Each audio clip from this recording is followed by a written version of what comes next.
How do you balance the pressure to look competent with the reality that your team knows the ins and outs of the business far better than you do? And what if the best move you can make in the first 30 days as a new leader is to stop trying to have all the answers? Change is constant, but stepping into a new role can feel like an exercise in imposter syndrome. Your team doesn't need a savior. They need a leader who honors their expertise while shielding their focus. When you take over an existing team, your biggest risk isn't a lack of strategy. It's trying to lead before you've learned.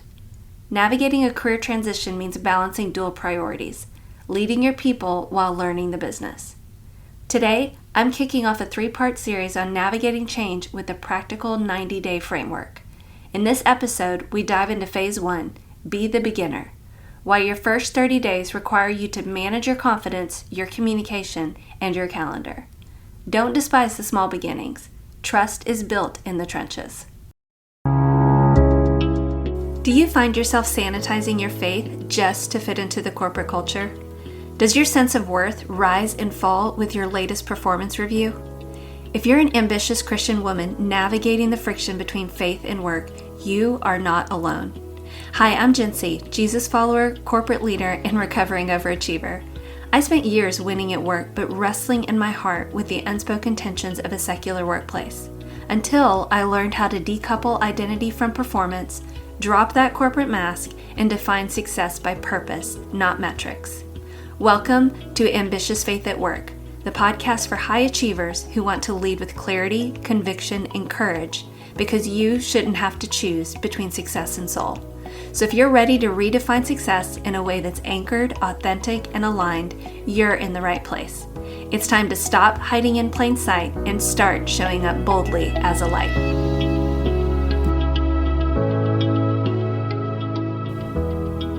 Before we dive in, I just want to say a huge thank you for being here. This show is for you, and I love connecting with you directly. So email me at hello@jencymayer.com, and my email address is also in the show notes below. Send me the leadership questions you're navigating or the topics that you want to unpack next. And if what you're hearing resonates with you, please hit follow and leave a quick rating and review on Apple Podcasts. It only takes a few seconds, but that small action has a big impact. It really is the best thing you could do to support the show and to help ensure that other high achievers are able to find this community. Now let's dive into today's episode. Welcome back to the podcast. I'm your host, Jency, and I'm so glad y'all have joined me today. We are talking about a topic that is near and dear to my heart right now, change. Change is hard, but if there's one certainty in life and leadership, it's that change is constant. Whether it's in our personal lives or in our professional careers, change comes for all of us. Sometimes it happens around us and indirectly impacts our world, and other times it lands directly on our doorstep, voluntarily or involuntarily. So today, we're talking change in our professional lives. I've walked through my fair share of career transitions where I've changed employers, I've shifted industries, or I've stepped into new roles. And right now, I'm walking through another season of professional change myself. I've been reflecting on the past, and this may be true for many of you that are leaders. Many of my transitions have involved joining existing teams, and I think that requires a really specific roadmap. You aren't walking in to teach them the ropes. They already know the business. Your job is to learn from them while establishing your leadership with them. That's why over the next 3 weeks, we are unpacking a 90-day transition framework, a strategic 3-phase framework designed to help you navigate change, establish a strong foundation, and build long-term momentum. We're going to cover the dual priorities every leader faces, learning the business while leading their people. So Phase 1 is days 1 through 30, where we learn to be the beginner by honoring the team's history and their expertise, listening actively and deeply, and establishing psychological safety. This phase is really focused on listening and learning. Phase 2 is days 31 through 60, where we build a bridge by blending our fresh perspective with their existing knowledge to co-create solutions and norms. It's really focused on being adaptable and flexible. Phase 3 is about days 61 through 90, where we grow with grace as we shift into building the future state together. We set ambitious goals and we innovate boldly, all supported by a strong culture. The undercurrent here is really having grace for the change. But today, we're starting at the very beginning with days 1 through 30. Be the beginner. When you walk into a new team as the leader, the natural temptation is to feel like you have to prove why you were hired. You want to show competence, you want to drop strategic ideas, and you want to establish your authority immediately. But if you arrive acting like you have all the answers, you're really sabotaging any opportunity to empower your team. As I reflect on the changes that have happened in the past, I'm reminded of a passage in Zechariah that has been very encouraging to me over the years. It's where God speaks through the prophet to a leader named Zerubbabel. So Zerubbabel was tasked with rebuilding the temple in Jerusalem after it had been completely destroyed. This project was plagued by delays, a lack of resources, and lots of skepticism from people who remembered how grand the old temple used to be. The progress looked small, pathetic, and disorganized to them, and so critics were everywhere asking when this grand vision of the new temple was actually going to happen. But God stops the criticism and says in Zechariah 4:10, "Do not despise these small beginnings, for the Lord rejoices to see the work begin, to see the plumb line in Zerubbabel's hand." I love the intentionality of that image, the plumb line. It's a basic measuring tool that's used at the beginning of a project to assess if building can begin. It represents starting again and taking the next right step and measuring alignment before laying the final stones. So when you walk into your first 30 days on a new team, you aren't laying the final stones of a grand roadmap yet. You're just holding the plumb line. You're asking basic questions, you're assessing before adjusting, and taking the pressure off of your team to perform while they adjust to you. It's easy for a new leader to feel insecure or for the new team to wonder, when's this new leader actually going to lead? But this verse removes that. It says that the beginning is supposed to be small. So how do we practically walk out this be the beginner mindset on the ground? Being a beginner doesn't just mean saying, I don't know. It's about changing your behavior. And it really comes down to managing 3 core areas: your confidence, your calendar, and your communication. So let's jump into the first area, which is manage your confidence. And this is really focused on the internal work that the leader needs to do. Walking out the be the beginner mindset is mentally exhausting for leaders because we're so conditioned to believe that we need to look smart, strong, and competent. It's hard to be the beginner again when you come from that place where you've been the go-to or you've been the expert. And it's hard to make the shift and not have that same expectation of yourself as you did in your prior role. So this step is really focused on fixing your personal mindset, taming imposter syndrome, and redefining what competence looks like in month 1. So there are some practical steps that we can take to help manage our confidence. And the first would be to create your own leader learning plan. This is your onboarding roadmap. Give yourself a strict 30, 60, 90-day learning roadmap and hold yourself accountable to it. You own your onboarding speed. You can't learn everything all at once, so pace yourself. A practical way to do this may be to block 30 minutes daily to learn specific words or jargon, or read team sites that have information, or to review past projects so that you get up to speed. A second step that you can take here is to reframe competence. Remind yourself that your competence in month 1 is measured by the depth of the questions that you ask, not by the answers that you provide. And really lean into this. Remember what it feels like when something is new. Be open-minded, be curious, you're exploring, you're still connecting the dots. A learning curve is normal and expected in this phase. So control your internal narrative when you have thoughts and expectations of where you think you should be or how much you think you should know. Remind yourself that you're the newbie.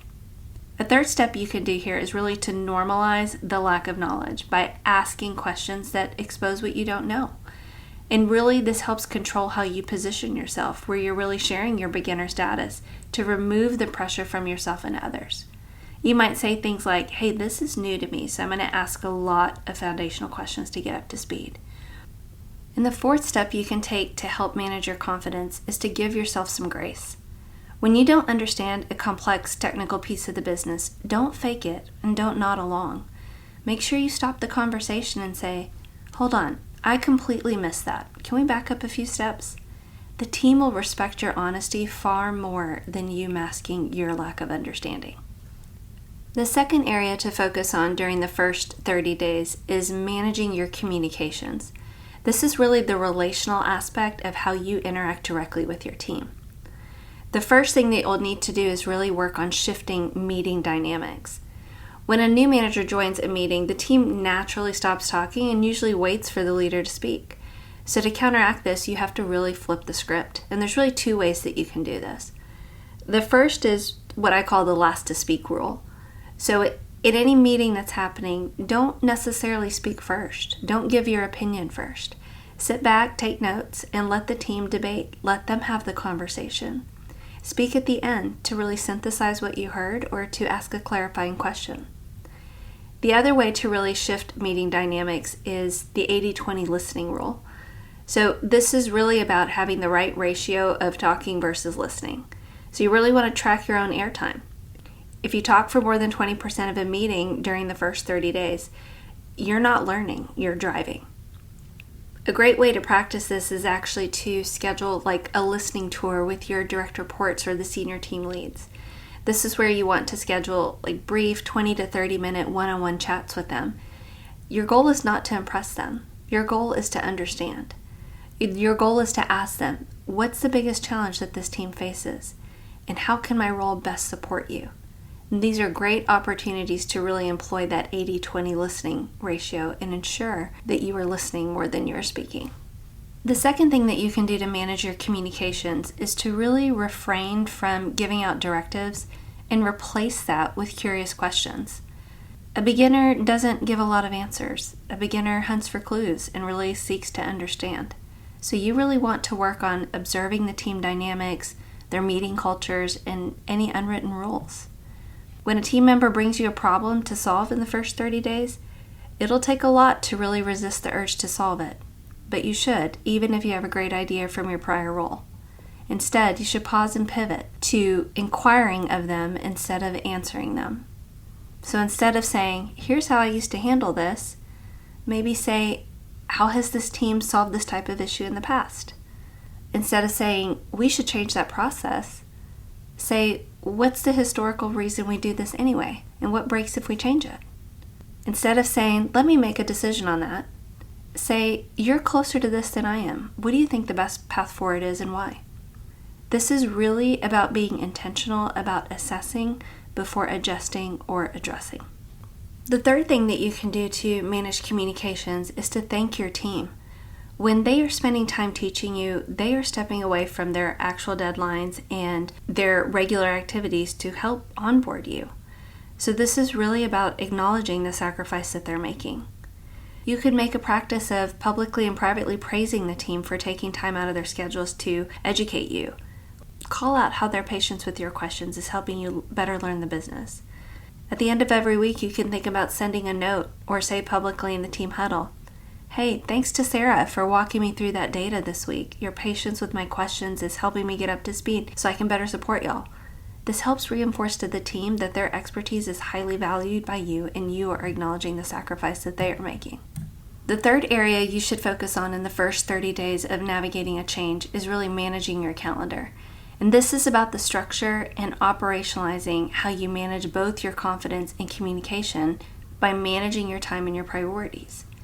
So the first step you can do here is to actually train in the trenches. This is about practicing tactical empathy for your team. Sitting in an office reviewing spreadsheets and decks doesn't necessarily mean you're learning, but sitting in the trenches does. The purpose of this is to not only educate you about what your team does, but to really build empathy of how they do it. Some examples of how you could do this would be a shadowing session. So this is where you would schedule like a 1-hour slot where you sit next to a team member and you watch what they do in their actual day-to-day work. Your objective here is to just observe, not critique. Watch where they click, notice what forms they have to fill out, and see what things are slowing them down. Your commentary should only be around understanding what they do. If you notice an inefficiency, you may say, oh, interesting. Why does the system require you to do that step twice? Sitting with your team allows you to feel the friction. This builds authentic empathy. When you eventually shift to leading in phase 2 or in month 2, You'll know exactly what the bottlenecks are that's draining your team's energy because you watch them happen in real time. Another example of how to do this is scheduling knowledge transfer sessions, or I've heard other people refer to this as team-led reverse mentoring. The key here is that it's led by your team.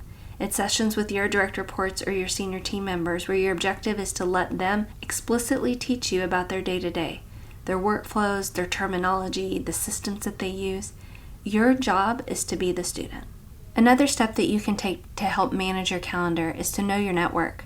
This is to really understand the new stakeholders and what's important to them. So 2 ways that you could do this is map the stakeholder network. Ask your team to identify their key allies and toughest critics across the business, and then build a visual map of these external relationships and use that map to help you prioritize your next step, which is your introduction meetings. You want to conduct these partner introductions to meet directly with your stakeholders and to understand how your team impacts them. You want to ask them what your team does really well and where there are opportunities or pain points. Another step that you should take to help manage your calendar is to protect the perimeter. This is really about being a shield for your team. The goal here is to really absorb any of the corporate noise and shield the team so that they can focus on their day-to-day activities. And this is really about you stepping into your positional responsibility as their leader and setting some boundaries.